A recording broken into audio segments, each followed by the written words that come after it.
అదేమంటే మా తాత రాజారెడ్డిని చంపింది, లేకపోతే ఆయన తండ్రి రాజశేఖర రెడ్డి మరణంలో కానీ, లేదా సొంత బాబాయ్ వివేకానంద రెడ్డి గారి హత్య, ఇవన్నీ కూడా తెలుగుదేశం హయాంలో జరిగి లేకపోతే చంద్రబాబు నాయుడు గారు చేయించారన్నట్టు మాట్లాడుతున్నాడు. 2019 నుంచి 24 దాకా అధికారంలో ఉన్నాడు కదండి, గాడిదలు కాసాడా? ఇవన్నీ చంద్రబాబు చేస్తే అసలు ఏం చేయని వాళ్ళనేమో ఆ కేసు ఈ కేసు అని చెప్పి లోన్ వేయించాడు తెలుగుదేశం వాళ్ళని. అవునా? సొంత బాబాయిని, సొంత తాతని, సొంత మనుషుల్ని చంపేస్తే ఊరుకుంటాడా? అసలు అయినా చంద్రబాబు గారికి ఇలాంటి హత్య రాజకీయాలు ఆయనకి పడవండి. ఆయనకి ఏంటంటే ప్రశాంతంగా అధికారంలో ఉంటే రాష్ట్రం డెవలప్మెంట్, సంక్షేమం అని చూసుకుంటాడు. ఒక విధంగా చూస్తే పార్టీని కూడా మర్చిపోతాడు ఆయన చంద్రబాబు గారు. ఓన్లీ రాష్ట్రం, స్టేట్ డెవలప్మెంట్. కానీ మహానుభావుడు ఈ మనవడు వచ్చి ఏం చేశాడు? 5 సంవత్సరాలు మొత్తం ఇష్టారాజ్యంగా దోచేశాడు. ఏంటి అలా బాబాయిని చంపించేసి, అప్పుడు చచ్చిపోయింది తెలుగుదేశం గవర్నమెంట్ లోనే, కానీ చంపించింది మనోడని చెప్పి ఆల్రెడీ ఇప్పుడు దాకా కేసులు నడుస్తున్నాయి.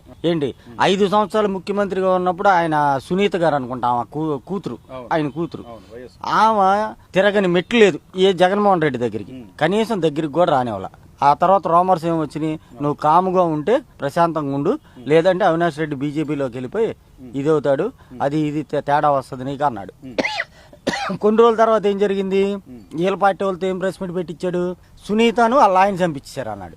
అంటే ఈ మాటలను బట్టి, ఈ ప్రెస్ మీట్ని బట్టి ఏమో అర్థమవుతుంది. కొన్ని రోజుల తర్వాత ఏమన్నాడు? ఈయనకి అక్రమ సంబంధం ఉంది, వాళ్ళు ఏమైనా చంపించారేమో అన్నాడు. ఇన్ని డ్రామాలు ఆడాడు సొంత బాబాయ్ మీదే. అనేటికి ఒక పక్క షర్మిల కొద్దిగా సపోర్ట్ ఇవ్వబట్టి సునీతకి కొద్దిగా గట్టి ఎక్కేసేసి వాస్తవాలు తెలిసి సుప్రీంకోర్టు మెట్టు దాకా వెళ్ళింది.